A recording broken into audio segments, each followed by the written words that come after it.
দেশকে একটি শান্তি স্থিতি মধ্যে নিয়ে আসতে গিয়ে জীবন দিচ্ছে নয়নের মতো। 5ই আগস্টের পরে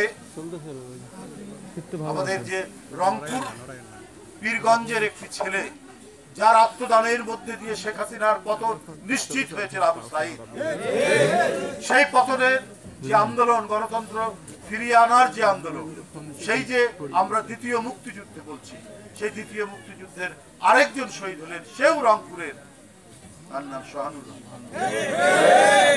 আমার এই দেশটাকে নিয়ে যে ধরনের গছলানো হয়েছে, দেশের মানুষের টাকা যেভাবে আত্মসাৎ করেছে গত সরকার, এটা ভাষায় বর্ণনা করা যাবে, কথা দিয়ে বর্ণনা করা।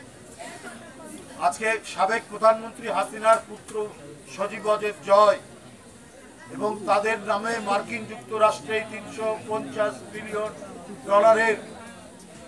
টাকা পাচারের আরেকটি কাহিনী উঠেছে, যেটা মার্কিন যুক্তরাষ্ট্রের সর্বোচ্চ কেন্দ্রীয় গোয়েন্দা সংস্থা তারা এটা তদন্ত করছে।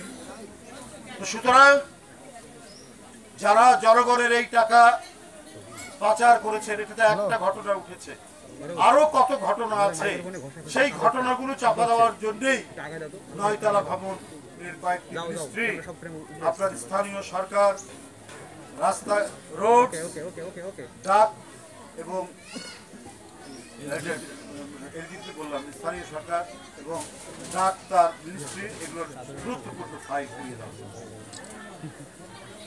এর মধ্যে যে কত করাপশন, কত দুর্নীতি, কত হাজার হাজার কোটি টাকা পাচারের যে কাহিনী ছিল, সেটা যাতে আপনার আলোর মুখ দেখতে না পারে, সেই কারণেই এই চক্রান্ত, এই ষড়যন্ত্র করা হয়েছে।